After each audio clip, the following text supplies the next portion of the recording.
dalal. ma lay fay bu baax Fati. Bonjour à l'équipe et puis di nuyu tous nos très chers téléspectateurs et puis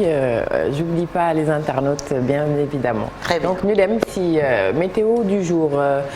démb dafa on attendait ñu ngi doon xaarandi ay taw mais bon il a plu dans la nuit principalement jëm ci fajar gi en faible quantité mais taw na quand même sur une bonne partie de la nuit ànd ak benn fraîcheur bu ñu am ci suba gi nii. C'est pas mal quand même ce vent léger et puis température yi aujourd'hui ñu ngi tàmbale 24 degrés pour Saint-Louis 25 dinañ ko am ci Dakar 26 degrés à Thiès 25 pour Louga 26 degrés dinañ ko am ci Diourbel 26 à Fatick 26 pour Kaffrine 26 pour Matam également 26 dinañ ko am ci Tambacounda 26 à Kaolack 24 degrés pour Sédhiou 24 degrés à Ziguinchor 25 pour Kolda et puis 25 degrés pour finir à Kédougou sur on va dire sud-est du pays extrême sud-est diggante Kolda Tambacounda Kédougou foofu moom tey si suba gi pluie bi taw bi dafay continuer et puis sur le reste de la carte niir yi ñu ngi défiler par intermittence si suba gi le ciel est assez couvert ce matin ñu dem dans l'après-midi qu'est-ce que donne la carte suñu nataal bi ñu xool ko ça s'affiche nank température yi il va faire 41 degrés cet après-midi la température maximale ñu ngi repartir à la hausse les températures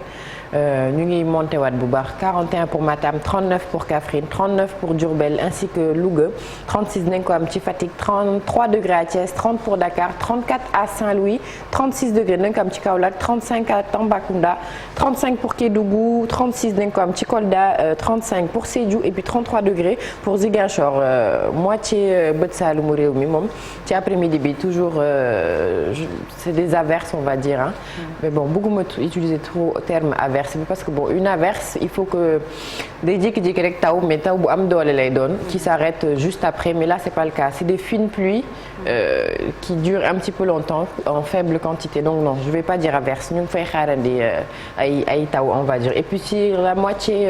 nord du pays jant bi dina fa fenk bu baax a baax avec quelques passages nuageux par intermittence gis ngeen température yi sur le bassin arachidier principalement on repart à la hausse fini, il n'y a pas d'entrée maritime Pexu géej amu fa et puis le vent souffle du nord à l'ouest gis ngeen en Europe fan yi il fait très chaud dafa tàng bu baax a baax donc ñun ngelaw bi ñuy percevoir ça vient du nord donc en fonction du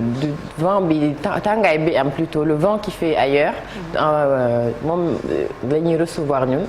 donc c'est un vent qui est très chaud et puis cet harmattan qui arrive par ici un vent également chaud qui arrive du Sahara donc ñaar yooyu bu ñu dajee day xaw a day waar et puis ñu delluwaat je finis mon explication Pexu géej gi di yegsi sur la façade atlantique donc les températures elles sont assez clémentes avec 30 pour Dakar 30 à Saint-Louis et puis axe Ziguinchor bi tamit ñu ngi ci 33 degrés mais je vous explique li waral la hausse des températures sur la partie nord du pays.